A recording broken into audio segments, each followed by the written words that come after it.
Hey everyone, this is Kirk Martin, founder of Celebrate Calm. You can find us at celebratecalm.com. I want to talk to you today about this theme. Stop trying to fix your kids. Most of your kids don't need to be fixed. They just have brains that work in very different ways. And unfortunately, we as parents, teachers, society, schools don't understand how their brains work, and so we try to change them. Or we make them feel like they're dumb or stupid or something's wrong with them, when in reality, it's the way that we look at them that's wrong. The way our schools are often set up are just set up according to arbitrary standards. Very little of it has to do with real science and research and learning. It's just the way we set up the schools, and for most of your kids, it just doesn't work that way because their brains are wired differently. And instead of us training the teachers, which is my passion in life, one of them, training teachers to see our kids in different ways and give them tools to succeed, instead of doing that, we don't change the school, we don't change society, we just try to change little boys and girls and teenage boys and girls, and we inadvertently send the message that there's something wrong with them.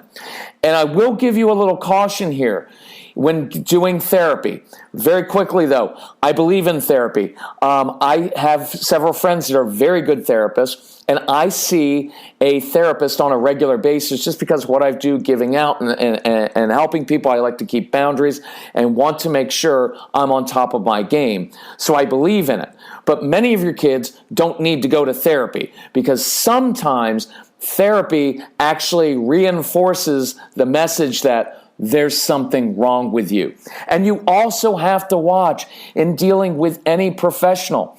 Many therapists don't understand your kids. And so they're just going to tell you, well, you just need to be firm, you need to set consequences and follow through. Well, if it were that easy, you've already done that before, it would have worked, right? So I just caution you with that. And my theme today is this. I want you and I want us to spend a lot of time learning how your kids' brains are wired and letting them know there's nothing wrong with you. Your brain just works in a different way, and it's not better or worse than other kids. There's nothing wrong with you, right? And in many ways, our kids have advantages that other kids don't have. And that's why the original name of our organization was Celebrate ADHD, because I wanted people to take a very proactive, positive approach, and instead of being defensive, trying to fix kids, thinking it's gloom and doom, I wanted parents to say, oh, here's the way your brain is wired, and here's why it's a good thing. You're going to struggle with this, in this area, but you will excel in that area. Take this, for example, focus issues, right? Attention deficit. What a horrible label, and how misnamed can it be? Do our kids struggle with focus and attention deficit in school? Yes, I do as well in my real life in certain areas. But what we forget to tell them and what we don't focus on is that your kids often have a gift, which is the ability to hyper-focus. Because when your kids care about something, when they are interested in something, they can lock in for hours at a time. Now, usually it's video games and something like that, or building with Legos, but you've seen it. They can lock in for hours at a time, and they can remember details when they care about the subject. The problem is, it's usually not a subject that they get grades for. Usually the things your kids hyper-focus on is not school. And that's okay, because in real life, in their adult life, most of your kids are going to be specialists, and they're going to find what they're passionate about and what they care about, and they're going to put 150% into it, and they're going to hyper-focus, and they're going to nail nail it, and they're going to own their subject material, and they're going to own their profession, and they will be wildly successful. And you know what? Most of them will not have the confidence to do that by the time they become adults, because during their childhood, we strip them of that. And it really, if you sense me getting a little bit angry, I am kind of pissed off because and forgive me for that language, but I get angry because of what we're doing to our kids. And by second and third grade, many of your kids have their spirits crushed and their confidence destroyed. And it's very difficult to rebuild that. And you get kids by middle school, eventually they're saying, you know what? Screw it. Screw you, screw school, screw trying to even do well. Because everybody just assumes the worst about me. Everybody's trying to fix me. Everybody assumes I'm not trying, I'm not applying myself. And so they shut down. And I'm passionate about this, and I want you to be, because I want to avoid that with your kids, because it will devastate them. I cannot tell you how many young people I meet in their early to mid-20s, and the first thing that I hear from them, and they don't even know what I do. I'll just randomly be talking to them, and they'll come out with this. I grew up, and in my entire childhood, I just felt like I was stupid because nobody ever teaches them these things. Nobody teaches them, gives them tools to know, you've got a great brain, so let's use it. Right? So during homework time, let's not have them sit down at a table and stand over them. Let's let them listen to music. And in fact, experiment with letting your kids listen to very intense music while they do homework, because music has rhythm in it. The rhythm will stimulate the brain. It will create rhythm in their brains to counter a lot of that kind of disorder that you see in the brain. Stimulating multiple senses at the same time, standing at the kitchen counter, listening to music, chewing on a snack, often doing homework in another place at a coffee shop or with candles on, because when you stimulate the olfactory senses, it actually helps them concentrate better. We talk a lot about giving kids tools in school, the sensory strip under the desk, letting them fidget with things that are quiet. Letting kids take tests while sitting underneath their desk at school, letting them do writing projects while chewing gum or laying down. My son found this to be true, and it's really true for your kids. It's not about managing your time. It's about managing your energy. I was in the corporate world for a long time, and we did countless seminars on time management. Time management doesn't work if your brain is wired like your kid's brain, like my brain is. It's about managing our energy, because we're all into momentum, and we can hyper-focus. So when we get locked in, we want to run with it. We work in spurts, so we work hard and we pound it out, but then we need to take a little break, and then we come back and we pound it out and we hit it hard. I work great in spurts, so does my son, but if you don't teach your kids that their brains are wired like this, they're going to grow up thinking that they're dumb and they're stupid and there's something wrong with them, and there's not, because I believe that people with ADHD are often the most productive people in the world, the most effective people. We can get a lot done in a short period of time precisely because we have really good brains for doing that. I want you to teach your kids that. Here's one. Kids who forget to turn in their homework, right? So here's a tool for you. And a lot of people don't like this, but I'm not backing down on this anymore, and I'll tell you why. So they forget to turn in their homework. So here's an easy one. You have them earn $10. You buy a little scanner. They come home, they do their homework, scan it into the computer, email it to the teacher, boom, homework just got turned in.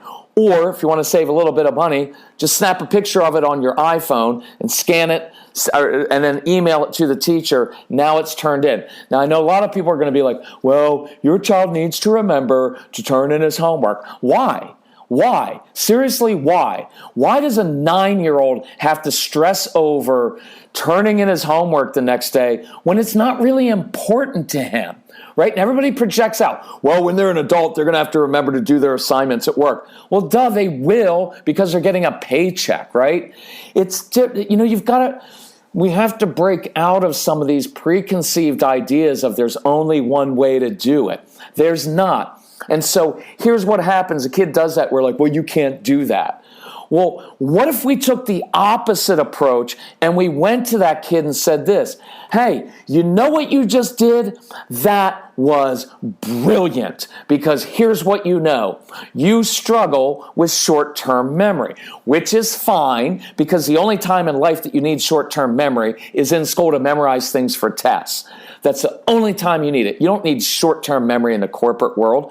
I never had to memorize information. I had to access information, think about it. I had to come up with strategic recommendations, which I was really good at doing. But I never had to memorize information. And so we're creating all these arbitrary standards for our kids that don't really matter. Instead, we ought to be looking at that child and saying, I love your self-awareness. I love the fact that you know that your brain, you struggle with short-term memory, but here's what you're good at. You're good with strategy. You're a good thinker. And so you used your strategy and your good critical thinking skills, and you came up with the idea to get a scanner and scan it into the teacher, and that's called a workaround. And workarounds in life are brilliant and smart, and you just did it. And now you can sleep at night, and you get up in the morning, and you go to school. Now you don't have to waste brain energy wondering about whether you're going to remember to turn in your homework or not. You know why? Because yesterday at 3:52 in the afternoon, you turned it in, and your enlightened teacher who came to one of our teacher trainings looked at you and called you brilliant and said that was good thinking. And they said, you know what? You were the first one to turn in your homework. Well done, my friend. Nicely done. What if our kids went to school and started hearing that? Let me give you another one. Kids who blurt out in class. And some of you have heard this before, but it's really good. There's two different approaches here. Typical approach. Stop blurting out in my class. It's rude. You don't have good impulse control. You need to learn how to control your mouth. Right? And all we do is negative, negative, negative. And if you can't learn to do that, if you keep blurting out, I'm going to take away recess and I'm going to send a note home to your parents, right? And then your parents are going to be upset. They're going to take away video games and everything's going to be negative, negative, negative. Now, I get why teachers do it, because they haven't been trained. And I feel badly for teachers because you've got 20, 25 kids with all these issues and nobody's ever trained you in this. So if you're listening to this, send this to your teachers. If you're a teacher, send this to the school counselor, email us, call us. My son's name is Casey, C-A-S-E-Y, Casey at celebratecalm.com. Email us. We will come and we will do the most fantastic teacher training. This past back to school time, I got standing ovations from teachers.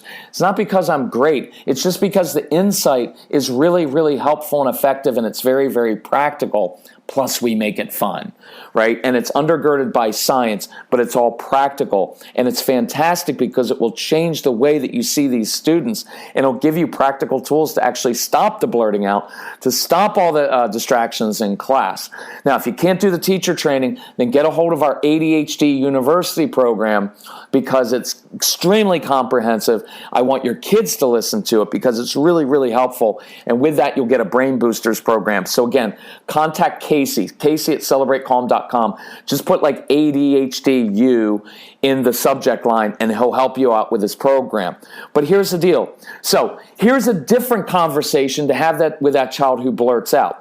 What if we looked at that child and say, Jacob, you know why I love having you in my class? Because you're really smart and you've got this brain that's really busy and you're always thinking of ideas. You're like a junior Thomas Edison, man, all these ideas, and you get really passionate about your ideas, and you're never really passionate about what I'm teaching you, but I love your passion. By the way, you keep the sarcasm out. But I love your passion. I love your ideas. But Jacob, here's what happens in my class. You get one of your ideas, you get really excited about it, but then you're afraid you're going to forget it. And so you blurt out my class, and that's unacceptable. So watch the difference. In the first example, I just said, you're being rude. Second example, it's unacceptable. I don't want people blurting out my class. It's good to say no to kids. I want them to have self-control, but I want to give them tools to do it.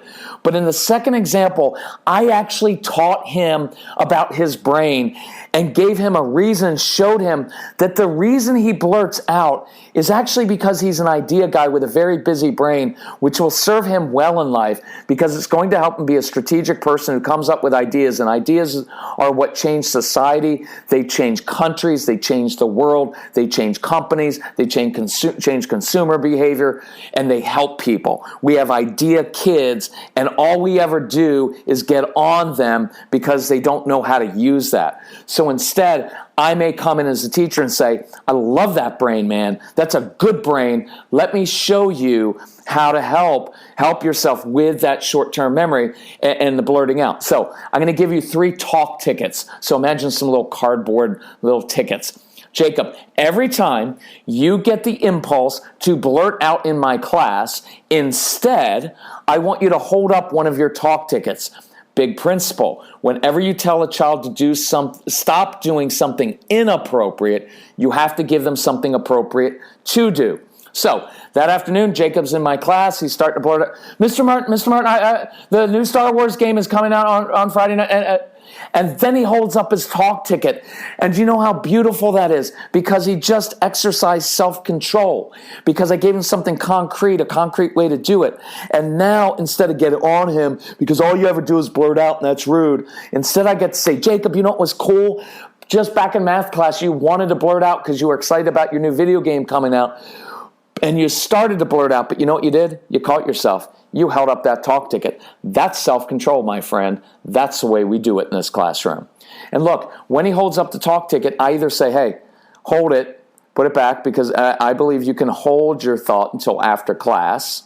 Or I say, hey, redeem your talk ticket, share your amazing off-topic idea, because it's always going to be off topic. And he redeems one of his 3 tickets.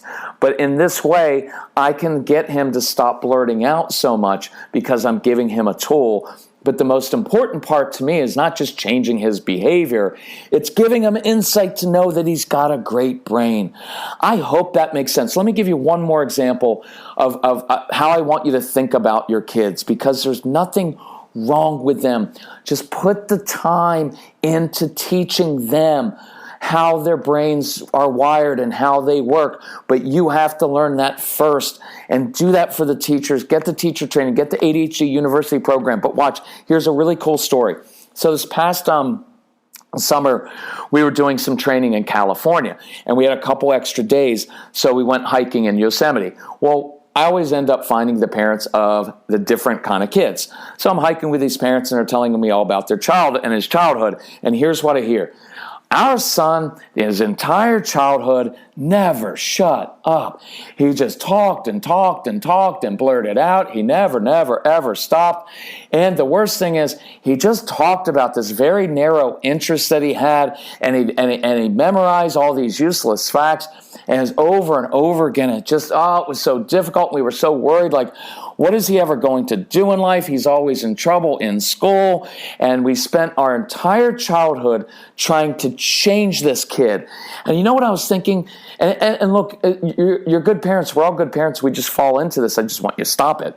But what they said was, we tried to change the very essence of his character just so he would fit in to society and into school. So fast forward. You know what that kid's doing today? He is the play-by-play announcer for the Boston Red Sox baseball team farm club. Do you know what he gets paid to do now? He gets paid to not shut up. He gets paid to talk and talk and talk, and he is uniquely gifted to do this job because he's a talker, and that's his gift, and because he memorizes useless information, what's useless to other people. So you know what? He's interesting, because when the opposing team's third baseman comes up to bat, he doesn't have to look at notes. He knows everything about that guy, and he makes the game interesting, and people love tuning into him, listen to him. And I have zero doubt that one day he will be an announcer for a Major League Baseball team, and he will do that for decades. And people, dads and moms and kids will grow up listening to him on the radio, and they'll get to know him, and they will love his voice, and they will be glad. Their lives will be made richer, more entertained, and they will love it for decades, precisely because he's different, precisely because his brain is wired in that way. And this kid will get to spend his life doing what he loves, not sitting in a corporate world feeling unfulfilled, right? And having someone doing what doesn't like doing just because he needs a paycheck. He's going to do what he's passionate about. And that's what we want for our kids, but you've got to take a different path. So get the ADHD University program. Bring us to your school to train your teachers so we don't keep destroying kids' confidence. And if you need extra help, come to the boot camp. We've got boot camps where I go through this in detail with you as a parent. But if we can help you at all, email my son, Casey, Casey, at celebratecalm.com. You can find us on celebratecalm.com. You can call us at 888-506-1871. Thank you for listening. Thank you for doing this, and be passionate about your kids and advocate for them and teach them how their brains are wired and celebrate them. They've got awesome futures ahead of them. Anyway, thanks so much. Talk to you later. Bye-bye.